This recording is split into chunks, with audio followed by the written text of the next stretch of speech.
inicia la fiesta de los premios Platino. Nos enlazamos esta noche a Madrid.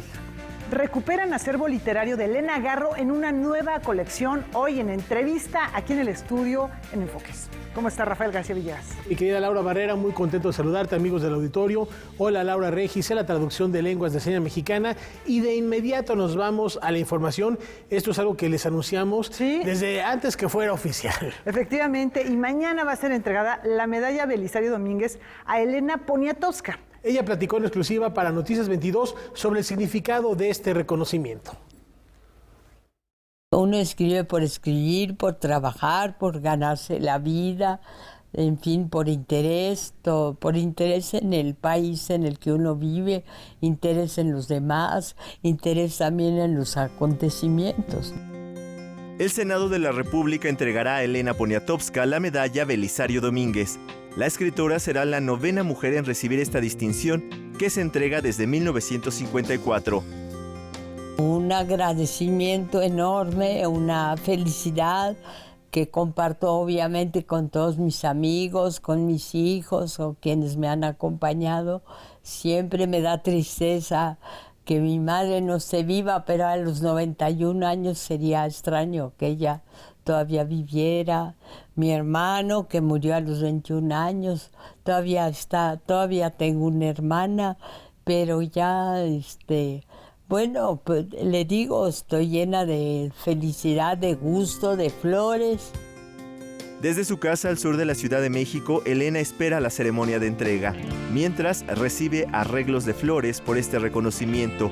Le roba tiempo al discurso que prepara para recibir a la prensa y recuerda cómo ha sido su camino entre el periodismo y la literatura.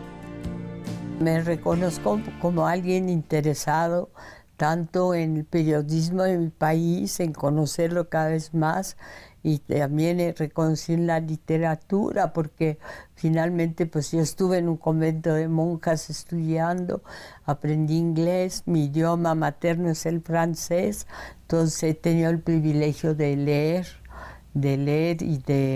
en idioma, en francés y en inglés. Me es más fácil leer en francés, obviamente, pero también el privilegio de tratar a hombres como Juan Rulfo, de amar, de querer muchísimo, admirar a Octavio Paz.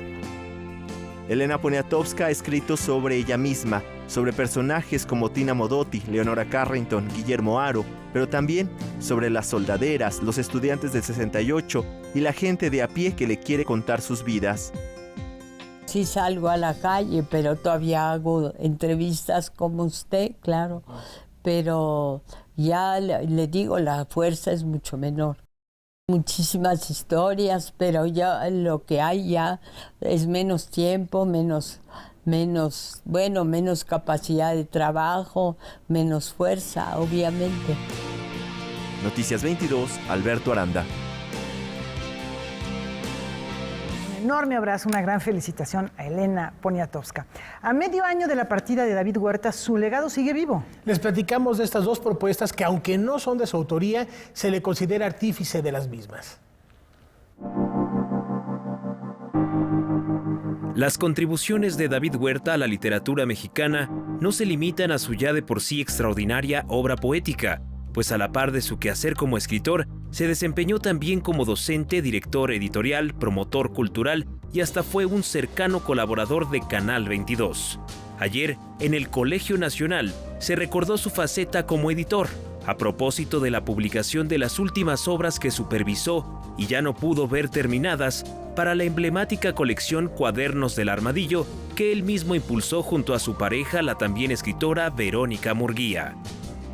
Los títulos en cuestión son Erectario, del arqueólogo Eduardo Matos Moctezuma, y 11, del etnólogo Sergio Raúl Arroyo. Hay una carrera de promotor paralela a la de poeta, pero una de las vertientes más interesantes era la de editor. Los dos libros, tanto Erectario como 11, le deben mucho a David, le deben casi todo en términos de lo que es la edición. El mismo David se dio a la tarea de hacer las correcciones de Galeras. Erectario es una pequeña publicación que reúne 13 pensamientos de Eduardo Matos Moctezuma, quien se resiste a llamar los poemas por el gran respeto que le guarda a los poetas y su arte. Es una historia de amor. Y de eso es de lo que trata el Erectario. Son 13 pequeños pensamientos y en ellos se desarrolla de principio a fin toda esa historia. Hacia finales de los años 80, Sergio Raúl Arroyo conoció a David Huerta en un taller de poesía. Desde entonces, el etnólogo ensayaba composiciones poéticas sobre personajes de su vida a manera de biografías express. 11 de esos poemas son los que ahora presenta en esta publicación. Hoy día deben ser alrededor de medio centenar de poemas que están dedicados a pintores, a escritores, artistas, arqueólogos, en fin, a la gente, familiares, amigos, gente que ha formado parte de mi existencia. En ambos casos, David Huerta fue quien tuvo la iniciativa de enviar las obras con el reconocido impresor Juan Pasco al taller Martín Pescador ubicado en Tacámbaro, Michoacán. La hechura de cada ejemplar los convierte en objetos de gran valor artesanal. Para Noticias 22, César H. Meléndez. Ya ayer lo anticipábamos, recuerdan, de un premio fotográfico que rechazaron porque quien lo recibía había argumentado que había usado inteligencia artificial para esas fotografías que no fueron, digamos, legítimas dentro del premio, pero desató la reflexión. El ganador fue el que lo dijo, él mismo. Pero bueno, también por otro lado hay mexicanos en la lente de los Sony Photography Awards 2023. En 2012, Dinora Graue Obscura se mudó a Costa Rica. La exuberancia natural de aquel país, aunada a la afición de su abuelo fotógrafo y el hábito de capturar imágenes de la vida familiar, la llevaron a tomar clases de este arte. Es así que su afición, la cual la llevó a dejar de lado la química en alimentos, la convierte ahora en la fotógrafa del año de la competencia abierta del Sony World Photography Award 2023, con su pieza titulada Par Poderoso. Esa fotografía la capturé en junio del año pasado en un rancho precioso de un fotógrafo amigo mío, Héctor Astorga. Se encuentra en el sur de Texas, cerca de McAllen, y estábamos precisamente fotografiando caracaras en vuelo, y a mí se me hizo un poco extraño el que estuvieran estos dos en una percha. Estaba como a 20 metros de distancia de donde yo estaba fotografiando. La fotografía fue tomada originalmente en color, a una velocidad de 3.200 milésimas de segundo. Trasladada a blanco y negro, Dinora Graue decidió remitir su imagen para la categoría Mundo Natural y Vida Salvaje. Al ser una fotógrafa de naturaleza, he entendido que la naturaleza es impredecible. Tienes que saber encontrar esos momentos o milésimas de segundo en que puedas generar una captura que transmita, sobre todo yo hablo de transmitir la belleza que encuentro en la naturaleza. Yo siempre he tratado de transmitir esa personalidad que tiene cada uno de los animales que yo fotografío. Par Poderoso fue reconocida por el Fotoclub de Costa Rica. Otro reconocimiento obtenido por Dinora Graue en 2022 fue el premio Alpha Female en los Sony World Photography Awards. La creadora reconoce la vocación y responsabilidad que tiene esta disciplina para el arte, pero también para la protección de la naturaleza. Considero que la fotografía de naturaleza es una herramienta muy, muy poderosa para mostrarle al mundo esos seres maravillosos que nos rodean y también la fragilidad en el mundo que están viviendo, desgraciadamente, por la raza humana. Es enseñarle al mundo lo que tenemos enfrente y lo que tenemos que cuidar, que es responsabilidad de todos. Esa yo creo que es la parte más importante y es la misión que tiene uno como fotógrafo de naturaleza. El premio Fotógrafa del Año de la competencia abierta del Sony World Photography Award 2023 en la categoría Mundo Natural y Vida Salvaje está dotado con $5,000, equipo de fotografía, la exhibición en el Sony World Photography Awards y en su libro y su difusión global. Noticias 22, Víctor Gaspar. Una triste, muy triste noticia. Falleció el pionero en la investigación de la democracia en México. Esta noche rendimos un recuerdo a Pablo González Casanova. Las nuevas generaciones recordarán a Pablo González Casanova al lado del Ejército Zapatista de Liberación Nacional, quienes lo nombraron comandante Pablo Contreras por su apoyo al movimiento. Pero el exrector de la UNAM dejó una huella en cientos de estudiantes.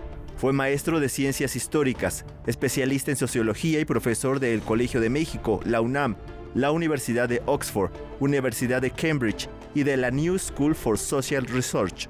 Durante su gestión al frente de la máxima casa de estudios de México, creó los colegios de Ciencias y Humanidades y el sistema de Universidad Abierta de la UNAM. González Casanova se le consideró un pionero en la investigación de la democracia en México, cuando el tema aún no era tan estudiado como lo es ahora. Asimismo, se le considera pionero en incorporar en un mismo trabajo temas como democracia y sociología, pero también se ocupó del bloqueo de los Estados Unidos a Cuba. Es bien sabido, en Cuba todos los niños y jóvenes en edad de aprender tienen escuelas, universidades e institutos. Todos los enfermos, médicos, medicinas y hospitales. Todos los trabajadores, empleo, y los ancianos, asistencia. Es cierto que uso aquí la palabra todos, como la definió García Márquez, como el 80% o más de la población, o mucho más, con limitaciones de que se encargarían los cubanos si en la práctica los hubierais dejado cumplir con vuestros buenos deseos. Pero ya en medio de presiones y bloqueos, muchísimo es lo que han logrado. De sus libros destacan La democracia en México, Sociología de la explotación, Imperialismo y liberación en América Latina, La falacia de la investigación en ciencias sociales y La universidad necesaria en el siglo XXI. Muchos fueron los reconocimientos que recibió, pero uno de los más significativos fue el Premio Internacional José Martí por su defensa de la identidad de los pueblos indígenas de América Latina. Al darse a conocer su fallecimiento, la secretaria de Cultura del Gobierno de México, Alejandra Frausto, escribió: "Se va un referente de la lucha por la democracia y en favor de la dignidad para los oprimidos. Hasta luego, doctor Pablo González Casanova".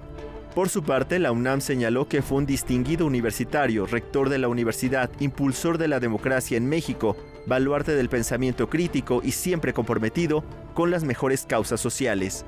Noticias 22, Alberto Aranda. Descansa en paz el maestro González Casanova. Y mañana se cumple el primer cuarto de siglo ya sin Octavio Paz. No obstante, la memoria del Nobel nos da muchos motivos para celebrar su obra y mantener presente su aporte a la cultura nacional e internacional. Con motivo del 25 aniversario del fallecimiento del autor de El laberinto de la soledad, la Casa Marie-José y Octavio Paz prepara una serie de conferencias, talleres, conversatorios, exposiciones y actividades infantiles este 19 de abril con el propósito de difundir su vida y su obra. Hemos preparado dos conferencias importantísimas para los lectores y las lectoras de nuestro premio Nobel. Tránsito de Octavio Paz, una lectura comentada del poema de Adolfo Castañón a las 12 del día. Y también tenemos a las 13 horas la conferencia Octavio Paz y las artes plásticas, donde va a participar José María Espinaza. Por la tarde se sumarán dos espectáculos. Tenemos en la tarde un programa de narración oral con Dejemos a Octavio en Paz, espectáculo sobre la vida del autor con técnica japonesa de teatro infantil en papel.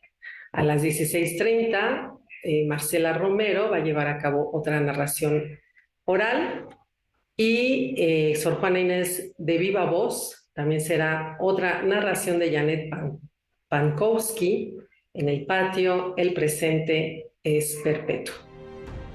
Las actividades continuarán el día 20 con el inicio de las visitas guiadas por la Casa Museo y su exposición temporal, y a partir del sábado se impartirán talleres infantiles.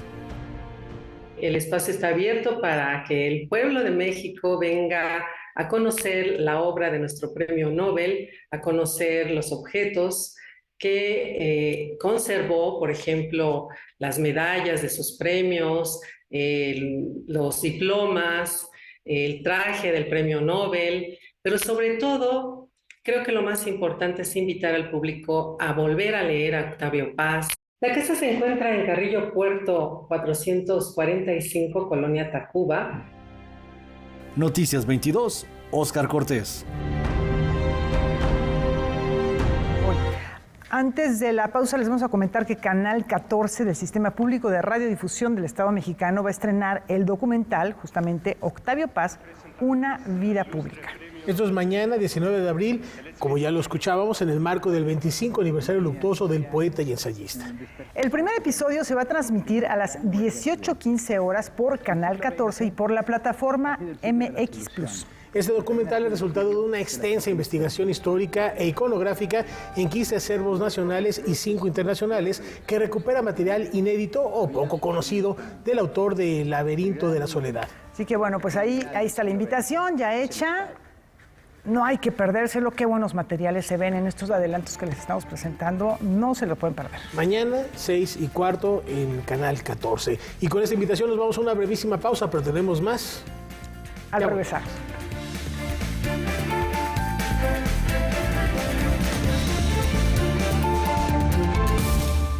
Usar el transporte público en la Ciudad de México no es seguro para tu vida.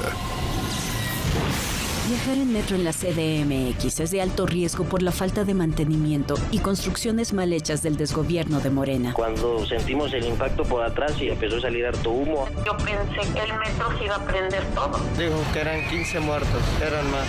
Ya han muerto al menos 29 personas y cientos de heridos tan solo en los últimos 3 años. Cambiemos la CDMX. Sí hay de otra. PAN. La ciencia y tecnología al alcance de tu mano. Bueno, en términos de estadística tenemos más datos, tenemos más información, pero también implica un reto. Pepe Gordon y sus invitados nos despertarán la curiosidad e imaginación revelando los enigmas del universo. Escuchamos un sonido, es una liberación de energía. Uno de los materiales tiene que ver con el sol y con las estrellas. La oveja eléctrica, martes, 21:30 horas. MX Nuestro Cine, la cinematografía mexicana de todos los tiempos. Por el triunfo de nuestra causa. La causa es lo que importa. Sintonízalo a través de TV Abierta, 22.2, Megacable, Sky, Dish, Easy, Total Play. ¡Claro! Como que eso es música. Por MX Nuestro Cine. Утвердишься в делах, так никто более в твоих решениях сомневаться не посмеет. Dividido entre la misericordia y la crueldad. Нет, не я эту войну начал. Они, супротив моей воли, восстали. Fue luz y oscuridad. Убил я ее. Вот этими руками задушил. Esta es la vida del gobernante ruso más controvertido y misterioso. Измена. Iván el Terrible, en Series Estelares, sábados 21 horas.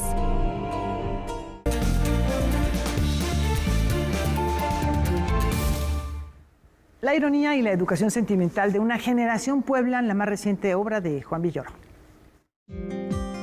Regresa un clásico de Juan Villoro, Materia Dispuesta, novela publicada hace 25 años, pero ahora con algunas modificaciones.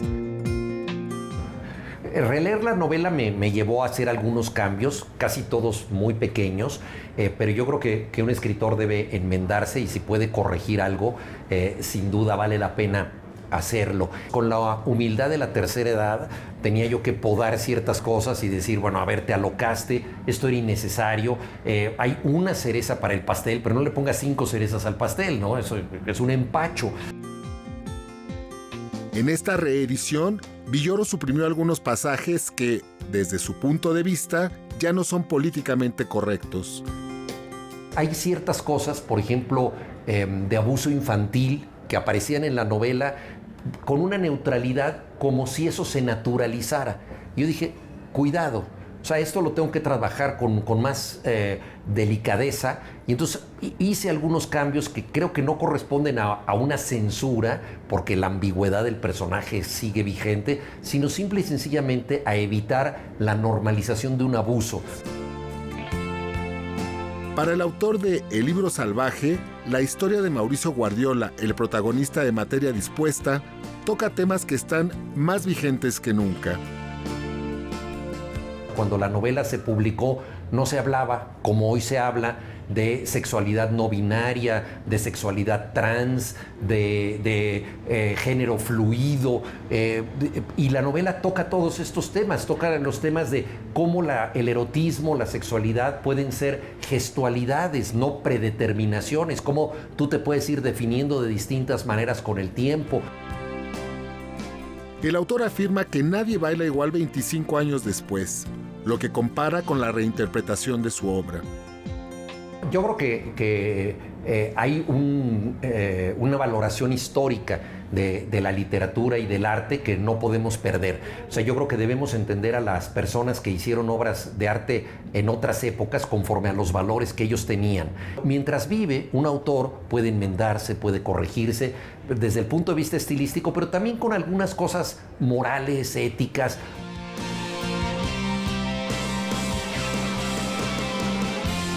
Ahora hagamos un viaje al pasado precolombino que nos permite indagar el significado de los arreglos florales ofrendados a los dioses.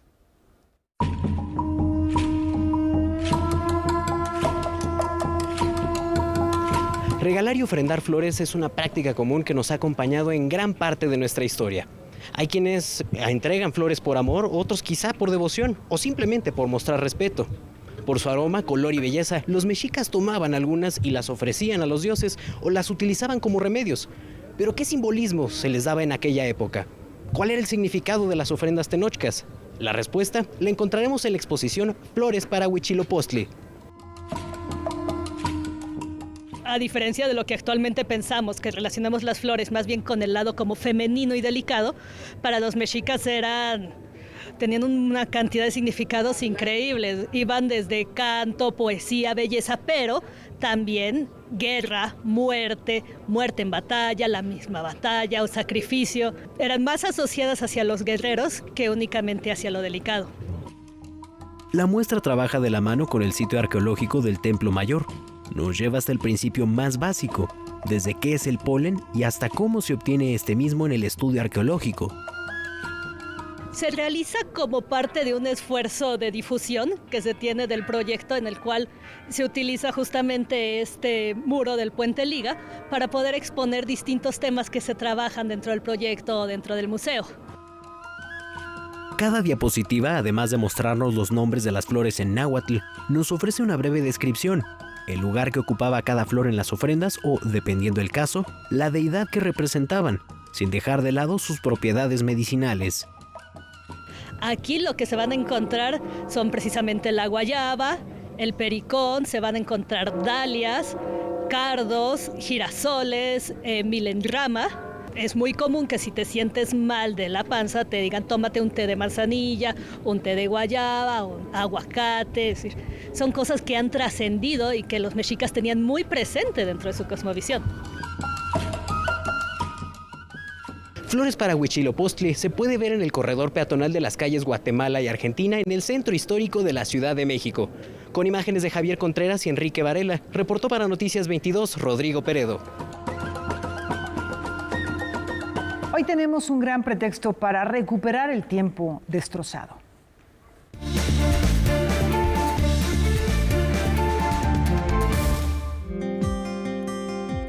Su infancia transcurrió en su natal Pino, Zacatecas, en la compañía de los libros de la biblioteca de su padre. Ser la única sobreviviente de sus hermanos de alguna manera marcó el destino de su pluma, con la locura, el peligro, la muerte, incluso la violencia física y la infelicidad.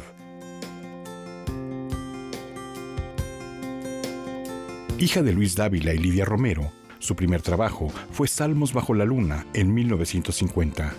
En esa misma época se trasladó a la Ciudad de México e incluso fue secretaria del escritor Alfonso Reyes. Su manera particular de abordar la literatura la hace parte en 1966 del Centro Mexicano de Escritores y en 1977 su libro Árboles Petrificados le valió el premio Javier Villaurrutia. En 2015 también fue acreedora a la Medalla Bellas Artes por su trayectoria. parte de este universo literario, defendía Amparo Dávila, estaba fundado en una especie de literatura vivencial, en ese referente que para el lector resulta sensación conocida, algo vivido, que le permite transitar en la memoria.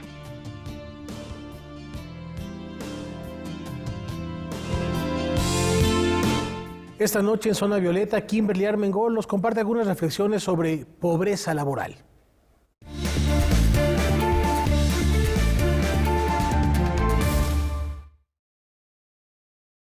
Desde Zona Violeta vamos a profundizar mucho en temas económicos por la simple razón de que la independencia financiera es el primer paso, es uno de los pasos imprescindibles para alcanzar la igualdad entre los géneros. Es muy complejo que una víctima pueda salir de una relación abusiva o violenta si no tiene recursos propios y dependen enteramente de su victimario. Hoy vamos a abordar lo que es la pobreza laboral. Continúa afectando desproporcionadamente a las mujeres. Por cada 100 hombres que están en pobreza laboral, hay 111 mujeres en esta situación. Tras el bache económico que representó la pandemia, siempre son más las mujeres que se ocupan en el sector informal de la economía. 55% de las mujeres, más de la mitad, trabajan en el sector informal frente al 48% de los hombres. Hay estados donde esta brecha es aún mucho mayor, por ejemplo en Oaxaca. En Oaxaca, únicamente 2 de cada 10 mujeres tienen un vínculo laboral reconocido por su fuente de trabajo. Todas las demás trabajan en el sector informal, que significa que no tienen ningún tipo de prestación social. Los 5 estados con mayor brecha en cuanto a informalidad laboral en México son Tabasco, Campeche, Chiapas, Yucatán y Oaxaca. Esto impacta de manera negativa en el acceso a seguridad social y a largo plazo en la posibilidad de recibir una pensión en la tercera edad. Las mujeres en México padecen las peores pensiones en América Latina, con una pensión 40% por debajo de la que van a recibir los hombres al momento de su retiro. Si esto lo traducimos en números, equivale a que si un hombre va a recibir 10,000 pesos por pensión, la mujer solo va a recibir 6,000 pesos. Esto es a causa de la diferencia salarial, el trabajo en los sectores de informalidad, pero también la falta de horas cotizadas. Todo esto continúa poniendo a las mujeres en condiciones de dependencia por cuestiones de discriminación únicamente por género. Vamos a dar otro dato. En la actualidad, las cuentas para el retiro, las famosas Afores, solamente el 31% de estas cuentas pertenecen a mujeres. El resto, el 69%, son de hombres. Más del doble de los hombres van a tener una pensión en contra de las mujeres.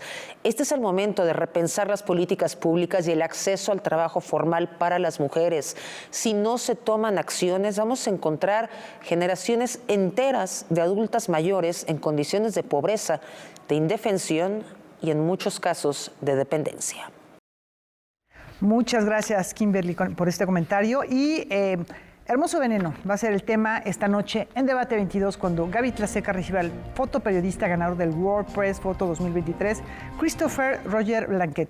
No se pierdan esta charla al término de Noticias 22. Hay mucha fotografía y muchos premios y reconocimientos, de verdad, esa sensibilidad para disparar el obturador de una cámara e inmortalizar el momento. Sí, no cualquiera. Una cosa es tener un teléfono celular y estar tomando cualquier cosa y otra es tener la sensibilidad y también el sentido muchas veces periodístico del momento apropiado. La pertinencia del foto. Va a estar buena la charla, tenemos una pausa muy breve.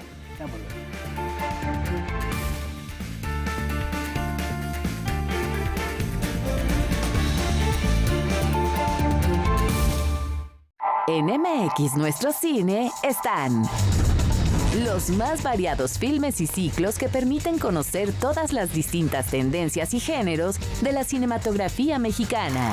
¿A qué horas son? Las 8 en punto. ¿No será que tienes algo escondido por ahí? Actriz que aprobé. No aprobé nada. Anúnciate en MX Nuestro Cine. Comercial @canal22.org.mx.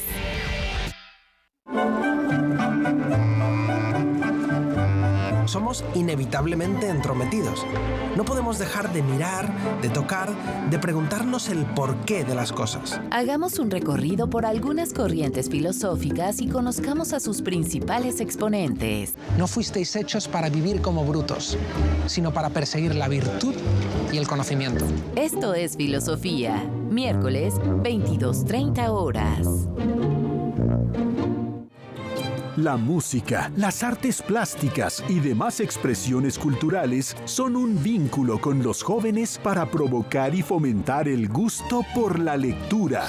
Estamos con la X en la frente y le invitamos a acompañarnos. Javier Aranda Luna y Gretel Luengas presentan Con la X en la frente, México en la cultura y la cultura en México. Sábados, 19 horas.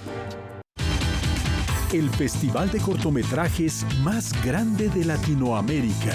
¡Opago! Y en Canal 22 encontrarás los mejores cortos pertenecientes a la 17ª edición del Festival Internacional de Cortometrajes de México. Me pidió que le planchara las camisas, que vendrá por ellas. Descubre la grandeza de las pequeñas historias. Shorts México. Estreno, martes, 22 horas.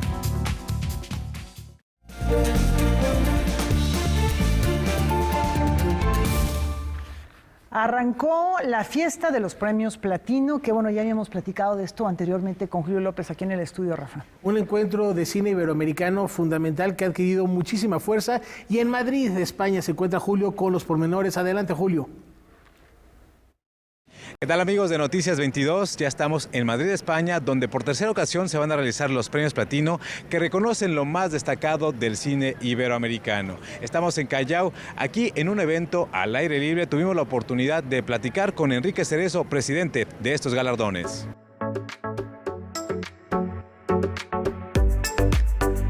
Bueno, pues efectivamente son 10 años fantásticos, que los premios Platino han ido creciendo de una manera vertiginosa.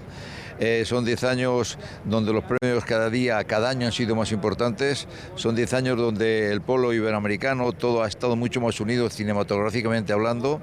Y son 10 años de la consolidación de unos premios que yo creo que van a tener un recorrido larguísimo. Yo creo que ha sido importantísimo la creación de estos premios porque tienen un ámbito ya internacional, ¿no? Yo creo que el impacto económico es fundamental y es bestial. Y yo creo que las televisiones cada año piden más que puedan ellas ser las que retransmiten estos premios, y yo creo que eso para nosotros pues es un halago. Nosotros no hemos nacido para competir con nadie, hemos nacido para unir a toda Iberoamérica y que cinematográficamente seamos tan importantes como los mejores países del mundo.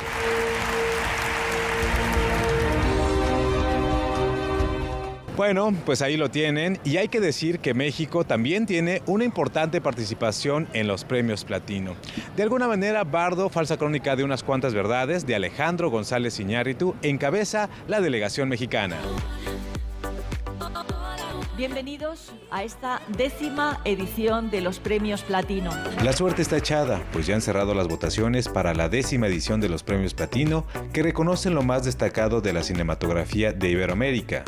Este año se inscribieron más de 1000 proyectos provenientes de 23 países.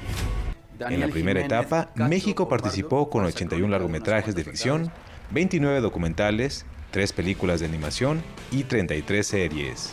No, a ver, espérenme tantito. ¿Cómo chingados llegamos aquí?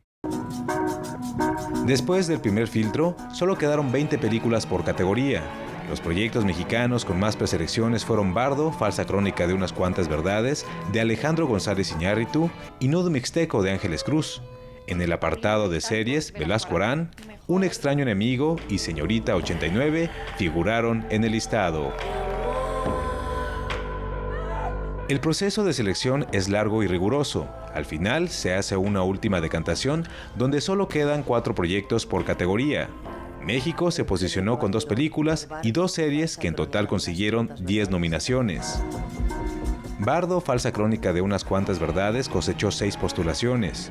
Una, el largometraje animado Águila y Jaguar, Los Guerreros Legendarios, mientras que la serie Velasco Arán obtuvo 2 y Un extraño enemigo, 1. Cabe resaltar que además México es coproductor de 5 proyectos que también compiten pero que se filmaron en otros territorios.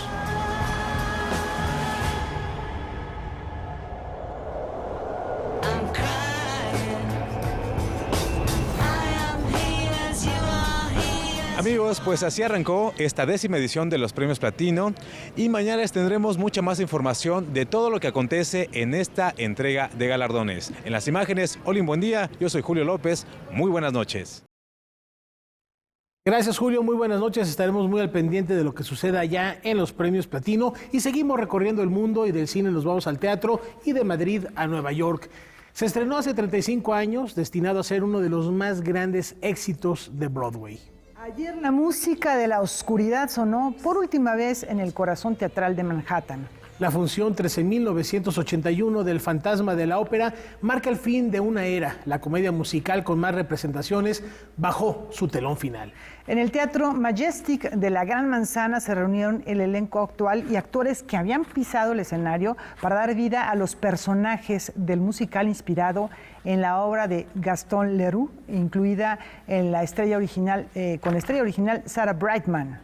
Después del encore del tema de Music of the Night, el artífice de este fenómeno subió al escenario, Andrew Lloyd Webber, y dedicó la función a su hijo Nick, quien murió el mes pasado. Y cuando le preguntaron sobre un futuro regreso del montaje, el compositor británico dijo que no lo descartaría, pues es algo que en sus más de medio siglo como productor le ha tocado ver con otras puestas en escena, o sea, que regrese. Por lo pronto, en medio de una prolongada ovación de pie, La Mascarada llegó a su fin y el Fantasma de la Ópera, por el momento, se deja de interpretar. Esos acordes iniciales, bueno, ya no se van a escuchar por el momento, pero bueno, ojalá que regrese. Yo creo que el público querrá seguir viendo esta obra maestra de Andrew Lloyd Webber. No, y además un producto de exportación que sí, claro. Esta producción ha dado la vuelta al mundo, ha estado también en nuestro país y como comenta son temas que forman parte ya del imaginario colectivo, no solo la música de la oscuridad, sino también el tema de Piensa en mí o Mascarada, exacto, que es un divertimento formidable. Si algo hay que reconocerle a Andrew Lloyd Webber es que tiene ese toque de Midas, comedia musical que hace. Tanto las historias, muchas veces inspiradas en obras literarias, como la música, se vuelven parte de nuestra historia, ¿no?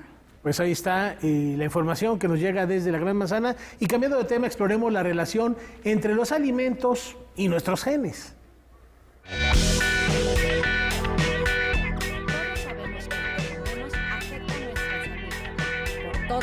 Podemos encontrar recomendaciones generales sobre cómo cuidar mejor nuestro organismo. Sin embargo, las variaciones individuales pueden tener diferencias significativas para la salud y el bienestar de cada persona. De acuerdo con Newsweek USA, si bien algunas pautas nutricionales son universales, no siempre funcionan para individuos con variaciones particulares de su ADN, de sus hábitos alimenticios, de la cantidad de ejercicio que realizan y de sus niveles de estrés y de felicidad. Ante ello, los científicos han acumulado gran cantidad de datos sobre la relación entre los genes y la salud, dando paso a un nuevo campo llamado nutrigenómica. Según la definición de la revista científica Nature, la nutrigenómica es el estudio de los efectos que los alimentos y los constituyentes de los alimentos tienen sobre la expresión genética. Esta nueva disciplina también estudia cómo afectan las variaciones genéticas al entorno nutricional. Al analizar a nivel molecular la interacción entre el genoma y los nutrientes y otros bioactivos dietéticos, logra comprender cómo nutrientes específicos o regímenes dietéticos pueden afectar la salud humana. Por ejemplo, algunas personas tienen una variante genética que les dificulta absorber la vitamina D, lo que significa que pueden necesitar suplementos para normalizar sus niveles. Y las bacterias intestinales, que pueden tener un amplio impacto en la salud, están determinadas por un cuidadoso equilibrio de la genética individual y los hábitos alimentarios. Afortunadamente, aunque el campo es nuevo, empieza a abrirse paso en la práctica clínica. ¿Se imagina las enfermedades que podrán prevenir los nutriólogos genéticos al intervenir de manera temprana con pequeños cambios en la dieta o al administrar suplementos? Por lo menos la obesidad, la diabetes, las enfermedades cardíacas y otras dolencias antes de que tengan oportunidad de desarrollarse. Excelentes noticias, ¿no cree? Para Noticias 22, Katia León Monterrubio. Declarado en 1984 por el Consejo Internacional de Monumentos y Sitios de la UNESCO, y cada 18 de abril se celebra el Día Internacional de los Monumentos y los Sitios, justamente. Esta iniciativa busca sensibilizar y dar a conocer a todas las personas la riqueza que posee la humanidad en cuanto a patrimonios históricos y fomentar además la conservación y protección de los mismos. En 2023 el tema es Patrimonio en Transformación. En México contamos a lo largo y ancho del territorio con una riqueza cultural, un patrimonio muy importante para la humanidad. Estamos viendo algunas imágenes, está entre muchas otras cosas, ahí están cambiando, pero está la zona arqueológica de Cacaxtla, el Fuerte de San Diego, el Teatro de la República en Querétaro, Chichén Itzá, Palenque, el Instituto Cabañas en Jalisco, el Santuario de Atotonilco. Son tan solo algunos de los nombres que vienen a la mente al celebrar el patrimonio, al celebrar los sitios, los monumentos. Por supuesto, nada más aquí en México, Laura, no acabaríamos en todo el programa, nada más de hacer la mención de los mismos. No digamos los del mundo, o sea, el Partenón, el Coliseo Romano, las Italia pirámides. encabeza con el patrimonio en Europa, pero bueno, son bienes que ya son considerados pertenecientes a toda la humanidad y para las próximas generaciones. Y con esta invitación a celebrar nuestro patrimonio, el patrimonio de la humanidad, nos vamos a una pausa. Volvemos.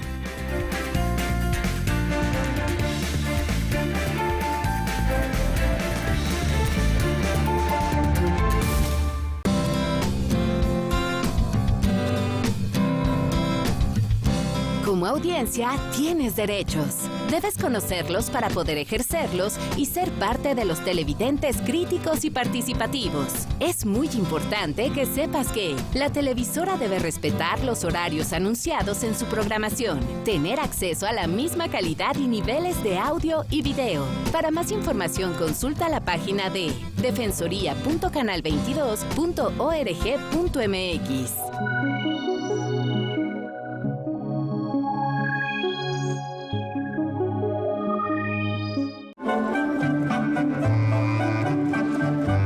Somos inevitablemente entrometidos.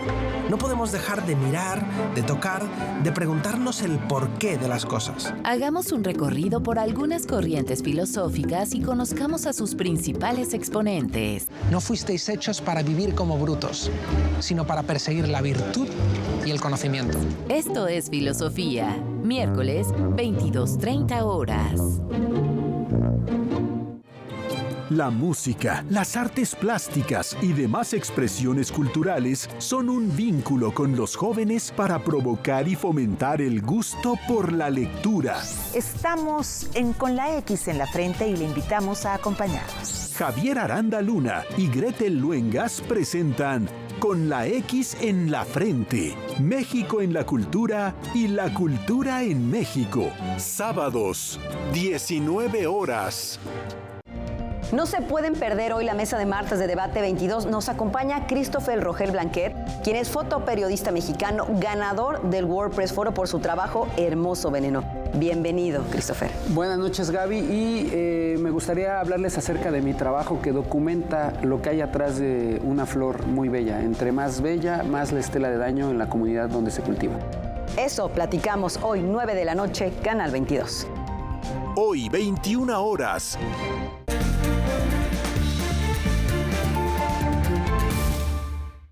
México y Bulgaria celebran su amistad con arte. El Museo de la Cancillería conmemora el 85º aniversario de las relaciones diplomáticas entre México y Bulgaria, con una exposición de documentos e imágenes que atestiguan el desarrollo de esta colaboración bilateral. Tratamos de poner lo más importante y puede ser lo más interesante. Debemos empezar con el acuerdo de amistad. que fue suscrito entre las dos naciones al principio del siglo XX y después poco a poco tratamos y hemos logrado de enriquecer y nuestro marco legal para el desarrollo no solo de las relaciones diplomáticas, pero en diferentes campos de mutuo interés. Entre los archivos podemos encontrar la correspondencia que sostuvo el rey de Bulgaria, Fernando I, en un primer contacto no tan formal con personajes como Porfirio Díaz, Francisco I. Madero o Victoriano Huerta. Imágenes de las visitas de Estado en los sexenios de López Portillo y Felipe Calderón, o la entrega de credenciales entre la excelentísima embajadora Milena Ivanova y el presidente Andrés Manuel López Obrador. Correspondencia entre parlamentos, entre grupos de amistades, entre diferentes administraciones, como ministerios. Nuestras relaciones bilaterales en diferentes campos de cultura, de economía, de negocio, de turismo, de la educación, de la ciencia. México y Bulgaria, a decir de la embajadora, tienen muchos puntos en común y más allá de los intereses económicos y comerciales, ambas naciones mantienen un vínculo en el ámbito cultural. La cultura para mí es un elemento que más fácil hace los contactos y las relaciones. Y hoy en día, si alguien compara Bulgaria y México, ¿qué puede ver? Puede ver colores, puede ver música, danza, ritmos, que es algo común entre nosotros, los dos países. 85 años de relaciones diplomáticas Bulgaria-México se puede visitar en el Museo de la Cancillería de lunes a sábado en un horario de 11 de la mañana a 5 de la tarde y hasta el 29 de abril. Con imágenes de Javier Contreras y Enrique Varela, reportó para Noticias 22, Rodrigo Peredo. Esta noche damos la bienvenida a Enfoques a José María Espinaza y a Rubén Mendieta, quienes acompañan a Laura Barrera para hablar del libro Relatos Recobrados de Elena Garro. Adelante.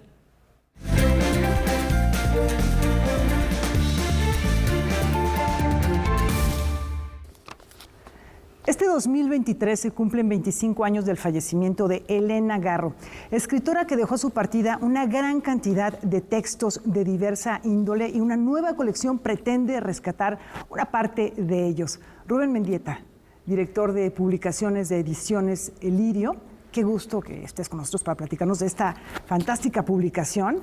José María Espinaza, ensayista, poeta, editor y un gran conocedor de la obra de Elena Garro y de la literatura mexicana hispanoamericana. Tenemos Relatos Recobrados, que es el primer volumen de esta colección que se antoja fascinante porque es de descubrimiento, son tesoros que nos hacen llegar. ¿Cómo es que se acercan a este acervo que tengo entendido es muy grande, no está precisamente bien clasificado o totalmente clasificado? Entonces ha sido una labor de búsqueda, de arqueología, de recuperación. Antes que nada, muchas gracias, Laura, por invitarnos a tu programa y para hablar efectivamente de este material que acabamos de publicar en la editorial.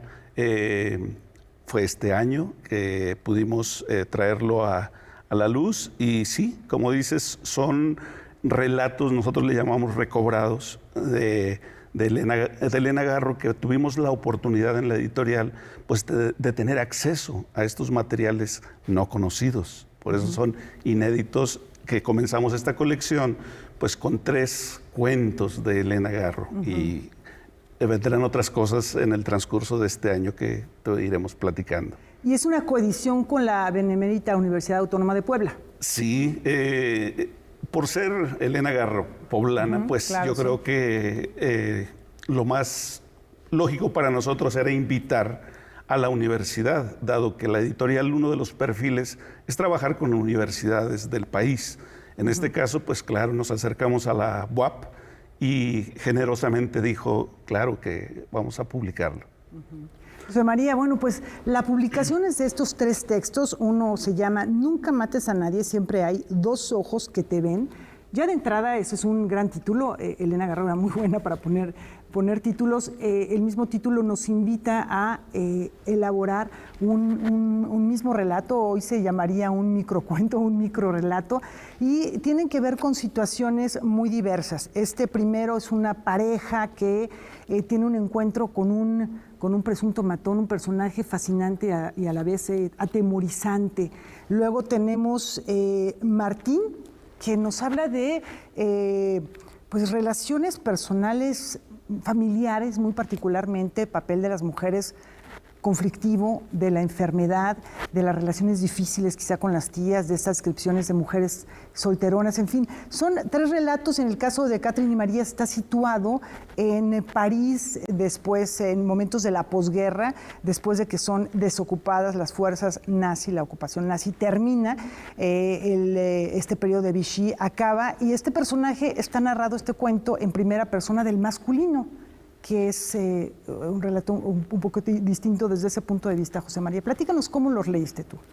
Bueno, yo me he ocupado en muchos casos de la obra de Elena Garro, creo que es una de nuestras grandes escritoras, y también creo que es una obra complicada, conflictiva, difícil, ha pasado por procesos editoriales anómalos.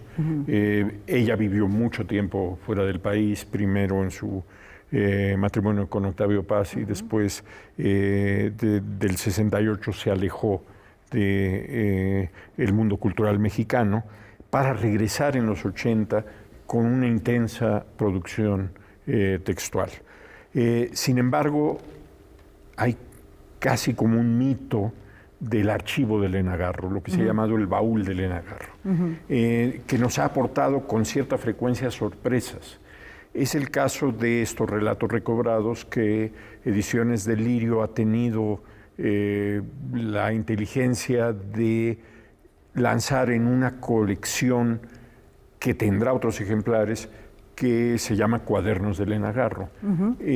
Los 3 textos que incluye el libro, Olivia Terova, la prologuista del libro, advierte que son probablemente textos que se excluyeron de Testimonios sobre Mariana o de Andamos huyendo Lola o de otros libros y que, sin embargo, tienen, por un lado, una autonomía como relatos y, por otro lado, una altísima calidad literaria como casi todo lo que ella escribió. Es probable que ella los hubiera descartado para su publicación, pero los lectores queremos leer todo lo que un autor al que admiramos escribió. Y en este caso, además, el nivel no desciende. ¿Sí? Hay veces que le reclaman a un editor, ¿y por qué publicaste esto que es tan malo de ese autor? El mismo autor no quiso publicarlo, por algo será, ¿no? No es el caso. Y además tiene una segunda cuestión editorial muy importante, que es los editores han decidido acompañar los textos de los mecanoscritos o los manuscritos cuando se cuenta con ellos. Esto permite al lector, primero, la emoción de conocer la talacha de Elena Garro, ¿no? Las correcciones, las redacciones, el tipo de letra. Hay quien dice que a partir del tipo de letra se puede saber el carácter de una persona, ¿sí? Los grafólogos, y acompañan los textos de estos facsimilares, ya sea del manuscrito, ya sea del mecanoscrito, y esto le da al lector y al investigador una enorme potencialidad de lectura. Rubén, hablando de esta edición, realmente sí es una edición muy invitante, muy entretenida, el público la va a pasar muy bien, es muy bella, hemos estado viendo algunas de las imágenes de estos manuscritos con correcciones, o a veces el mecanuscrito tiene algunas correcciones, ahí vemos su pluma, su emoción, y después vienen publicados estos relatos en una diversidad de propuestas de diseño gráfico muy interesantes. Se van a presentar, ya se hizo alguna presentación, ya hace un par de presentaciones, se van a volver a presentar en este caso en la Feria del Libro de Bogotá. ¿Nos mencionas esto brevemente? Ya estamos casi por concluir. Sí, como no, con mucho gusto. Sí, ya lo presentamos el libro y claro, ahora En la editorial nos importa mucho difundir, visibilizar la obra de Elena Garro. Por eso hemos comenzado con estos relatos que a lo mejor para los críticos no son como tal cuentos, no se cierra, pero sí son relatos que para nosotros tienen una gran importancia y valor literario y quisimos justo que se publicara el facsímil para que la gente o los investigadores conozcan cómo escribía, como dice Chema, cómo trabajaba Elena. Eso es muy importante. Ahora vamos a Bogotá, a la Filbo, donde México es país invitado, y lo estaremos presentando, claro, el 22 a las 6 de la tarde.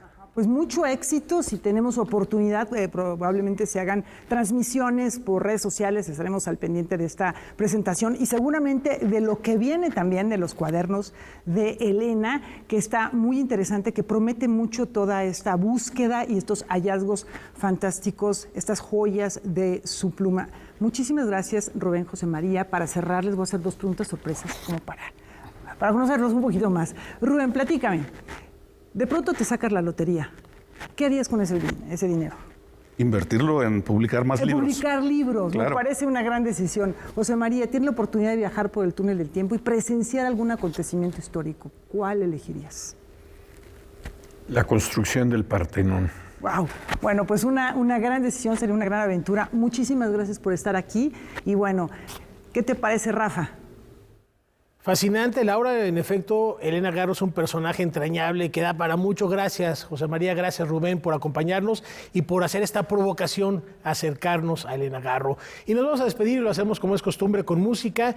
El 18 de abril de 1907 nace en Hungría, en Budapest, Miklos Rozsa, un gran compositor sinfónico, quien dio el salto a la pantalla grande con sus bandas sonoras y nos dio música legendaria como la que acompaña la película de Ben-Hur, Rey de Reyes o Quo Vadis. Los dejamos con este recuerdo. Muchas gracias y hasta mañana.